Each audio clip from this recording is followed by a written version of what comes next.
Greetings to everyone. In this video, I'm going to explain you about the crystal field theory, the major postulates of crystal field theory. And this was proposed in 1929 by Bethe and Vleck. And it explains about the how bonding occurs in a coordination compounds.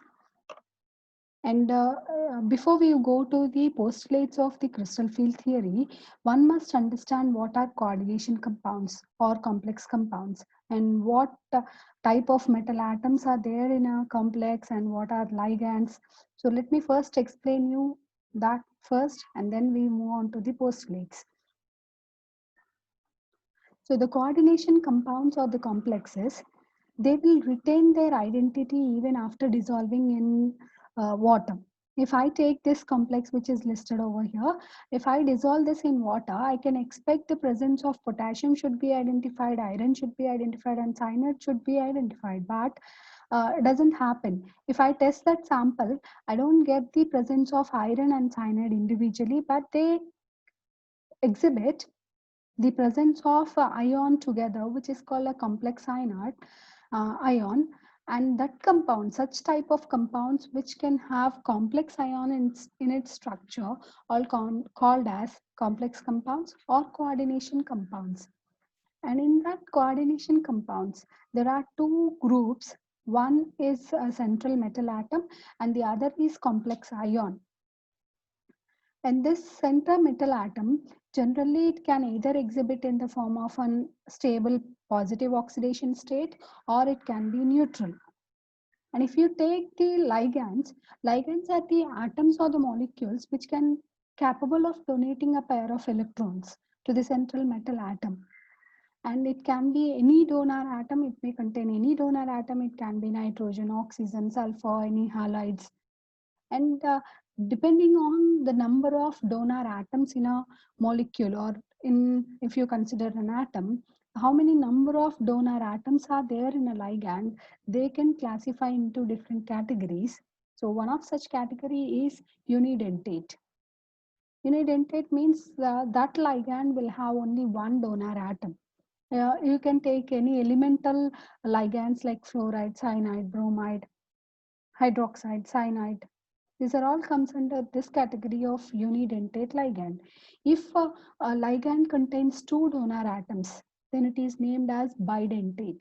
Ethylene diamine is a best example for that. And if you take the complexes, there will be one more term regularly we use. It is coordination number.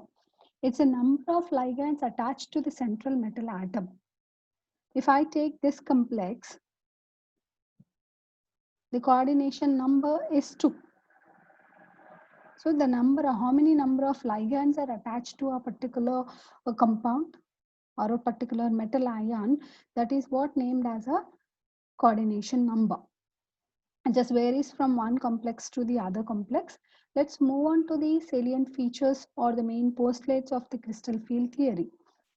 According to the crystal field theory, the metal is situated in an electric field caused by surrounding the molecules or ions, which are called ligands. The ligand can either be negatively charged or neutral molecule, but it can be capable to donate a pair of electrons. And generally that ligand is considered as a negative point charge and the metal is considered as a positive point charge. Thus, it is the interaction of the d orbitals of a transition metal with a ligand surrounding the metal that produces the crystal field effect. As I told, there are different types of ligands and ligands are capable to donate an electron. As the electron is negative charged, we consider the ligand as a negative point charge. As ligand and metals are considered as point charges, there will be an attractive force between the ions. And because of the surrounding number of ligands approaching the metal atom, the d orbitals of metal can experience some repulsion, and that leads to the crystal field effect. And everyone knows that the metal d orbitals have same energy and they are all degenerated. Such orbitals, when they are under the influence of ligand, they will experience different repulsions, different power of the ligand on the approaching. The direction of the ligand is different, so that the orbitals can experience different repulsion. And everyone knows that there are 5 different d orbitals, which are named as dxy, dxz, dyz, dx square, y square, and dz square. And basically, they are classified into 2 categories, that is T2G and EG. T2G orbitals are called triply degenerated orbitals, which are lying in between the axis. And whereas the other 2 orbitals, that is dz square orbitals, has maximum electron density along the x-axis, and while dx square y square orbitals has maximum electron density on x and y-axis orbitals. So basically, d orbitals are of 2 categories: axial and non-axial. So based on that category, we have Eg and T2G orbitals.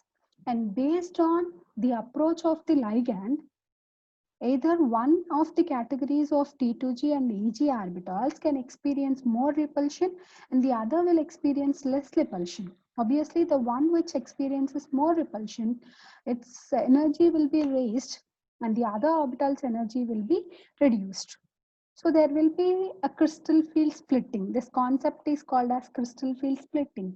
And hence there will be energy difference between the 2 orbitals, and that is what called as crystal field splitting or energy level splitting. And that concept of energy level splitting and the energy difference between the two types of orbitals varies from one type of complex to the other.